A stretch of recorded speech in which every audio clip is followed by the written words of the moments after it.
Pernahkah kamu merasa bahwa hidup finansialmu seperti terperangkap?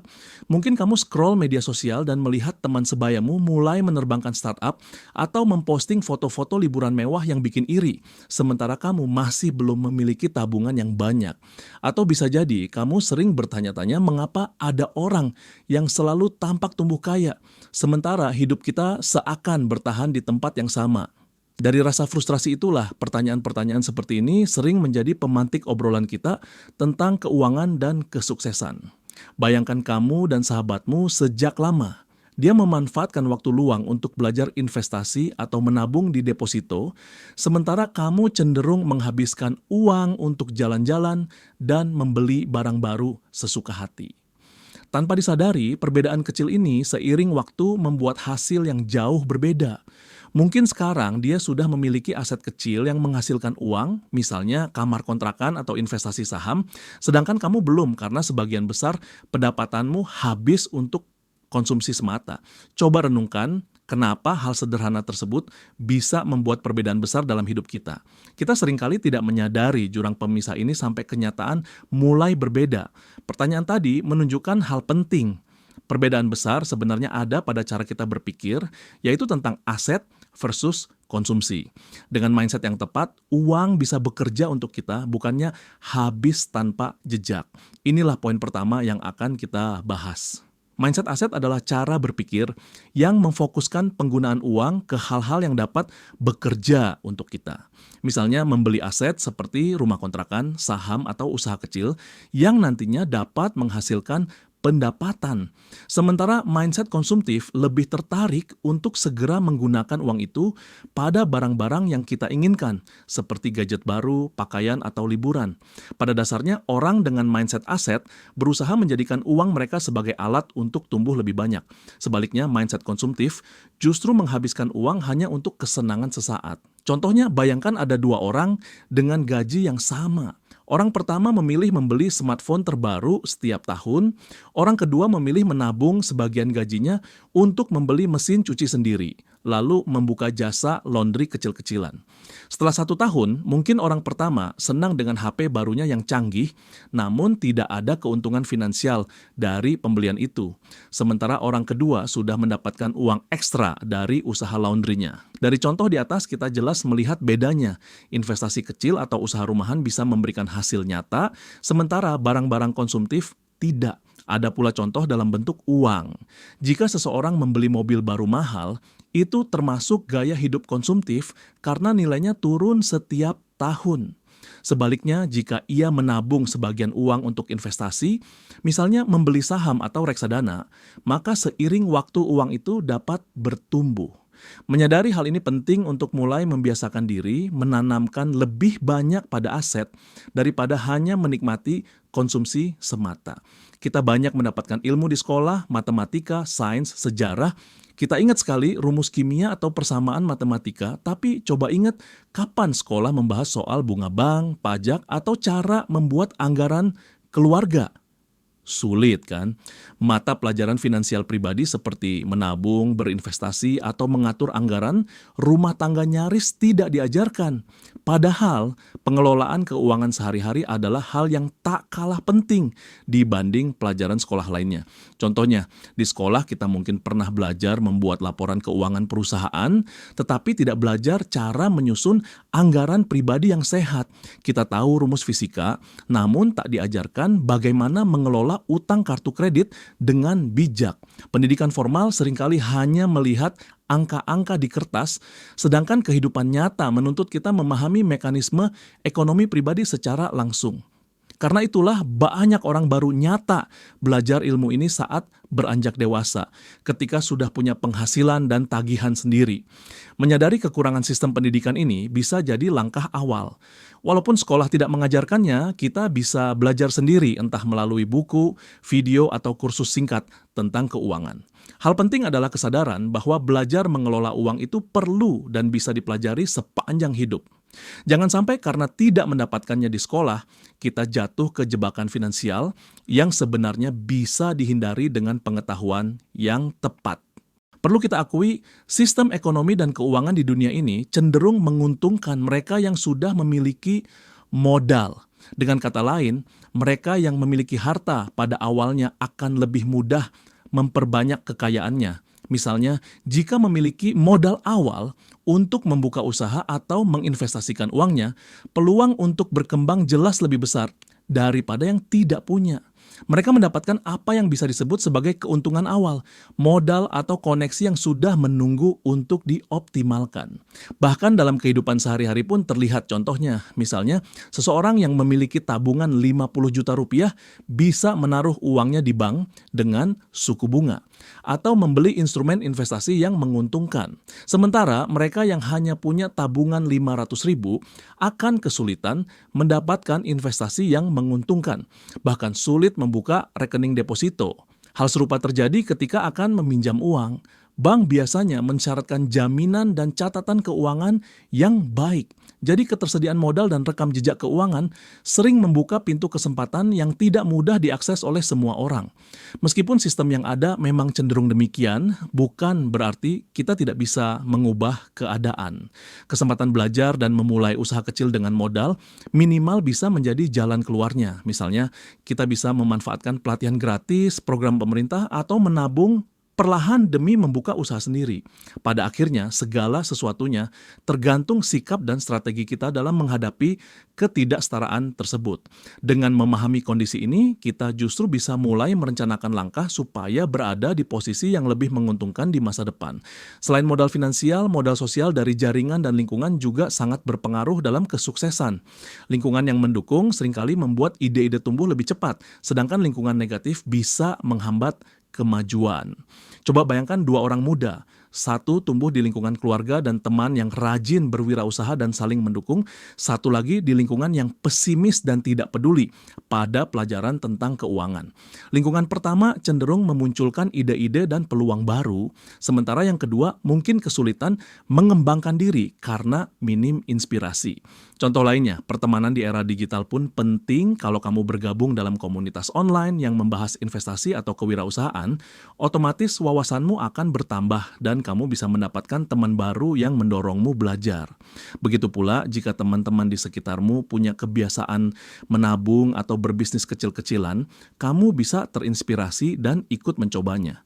Sebaliknya, jika lingkungan hanya mengejar gaya hidup, kamu sulit mengubah mindset tanpa diskusi dengan orang berwawasan. Maka dari itu, penting bagi kita untuk aktif mencari lingkungan yang positif. Kalau sudah merasa bosan atau tidak ada progres, coba ikuti acara seminar, webinar, atau bergabung dengan komunitas lokal yang sejalan dengan tujuan kita. Tidak harus langsung modal banyak, misalnya dengan ikut diskusi atau belajar bareng, secara gratis pun sudah langkah awal.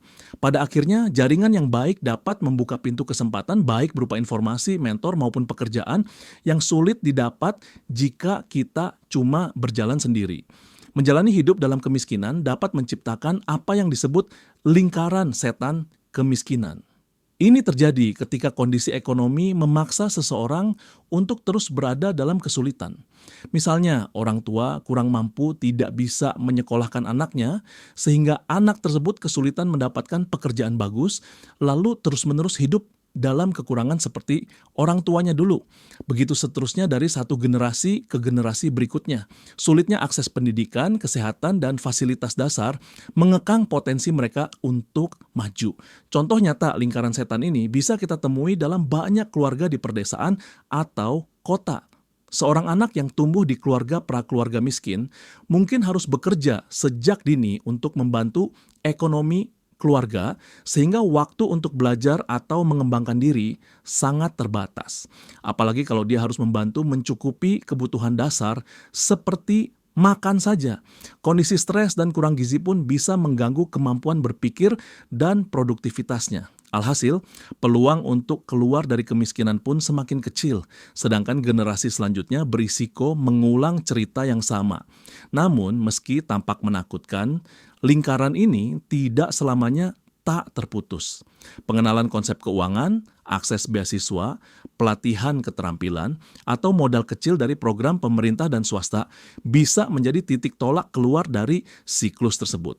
Dengan mendapatkan pengetahuan dan kesempatan untuk mulai menabung atau berwirausaha, sedikit demi sedikit orang bisa mengubah keadaan. Jadi penting untuk kita memahami betapa kuatnya pengaruh konteks sosial ini, sekaligus berusaha mencari jalan untuk memecah lingkaran itu. Seringkali kita terlena dengan gaya hidup tanpa sadar.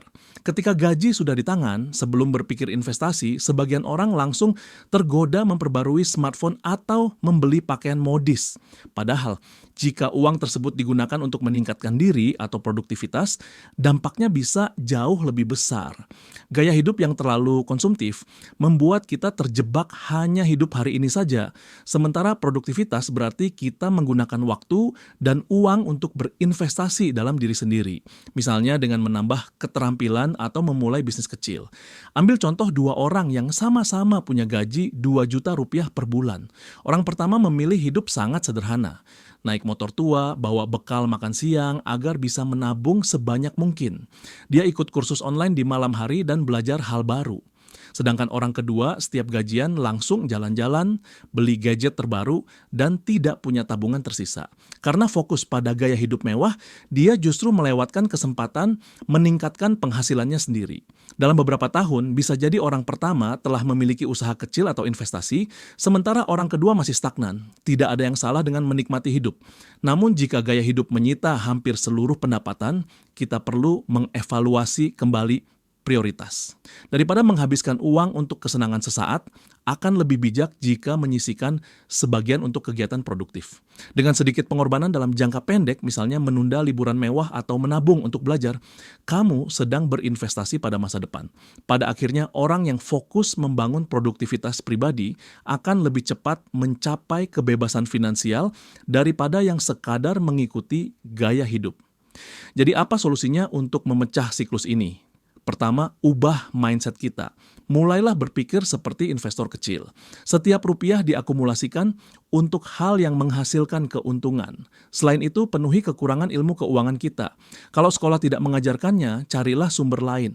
Buku, video, atau kelas singkat tentang keuangan. Misalnya, banyak kanal edukasi finansial di YouTube atau aplikasi budgeting gratis yang bisa membantumu memahami cara menabung dan investasi. Memahami dasar seperti membuat anggaran dan menabung darurat adalah langkah awal yang sangat berguna. Kedua, ambil langkah konkret, tidak harus langsung besar. Misalnya, mulai dari menyisihkan 10-20% pendapatanmu untuk dana darurat atau tabungan investasi. Daftarkan diri di komunitas finansial atau forum entrepreneur agar kamu tidak menjalani semuanya sendirian. Pelajari juga investasi dengan modal kecil seperti reksadana indeks atau bisnis online rumahan. Jangan lupa membangun kebiasaan disiplin, misalnya mencatat pengeluaran setiap hari dan menahan diri dari pembelian yang tidak perlu. Perlahan tapi pasti, kebiasaan-kebiasaan produktif ini akan menambah kebebasan finansialmu. Ketiga, manfaatkan jaringan positif. Ajak teman atau keluarga belajar bersama, misalnya dengan membentuk grup diskusi finansial atau cari mentor yang sudah berpengalaman dalam bidang finansial atau bisnis untuk mendapat arahan. Dukungan moral dari orang terdekat bisa sangat membantu semangatmu. Semakin banyak langkah kecil yang diambil, semakin besar peluang kita keluar dari lingkaran setan ini. Yuk, mulai sekarang terapkan satu kebiasaan baru atau langsung cari informasi yang dibutuhkan. Jika kamu merasa topik ini bermanfaat, jangan ragu untuk membagikan video ini ke orang terdekat. Dan tentu saja subscribe channel ini agar kita bisa terus belajar bersama. Dari diskusi tadi, kita bisa melihat bahwa meskipun ada banyak tantangan, tidak ada yang tidak mungkin diubah. Kamu punya kendali lebih dari yang kamu kira. Dengan mengubah pola pikir, menambah ilmu keuangan, serta memanfaatkan jaringan dan kesempatan di sekitar, kita bisa perlahan keluar dari keterbatasan. Coba pikirkan satu langkah kecil yang sudah bisa kamu ambil hari ini, mungkin hanya mulai menabung sedikit atau membaca satu artikel tentang investasi. Ingat, setiap langkah kecil yang kita ambil hari ini bisa membawa perubahan besar di masa depan. Ingatlah, banyak orang sukses yang memulai dari nol.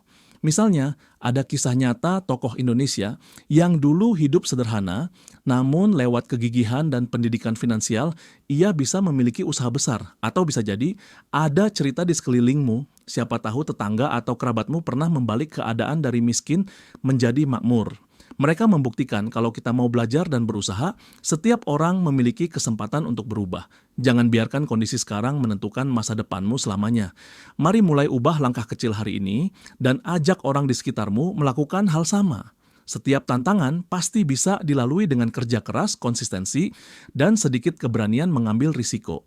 Terus semangat belajar dan berbagi ilmu karena bersama kita bisa saling menguatkan. Dan bagi kamu yang sudah sampai di sini, terima kasih telah menonton. Jika kamu belum subscribe, pastikan menekan tombol subscribe dan nyalakan notifikasi. Sampai jumpa di video selanjutnya dan tetap optimis.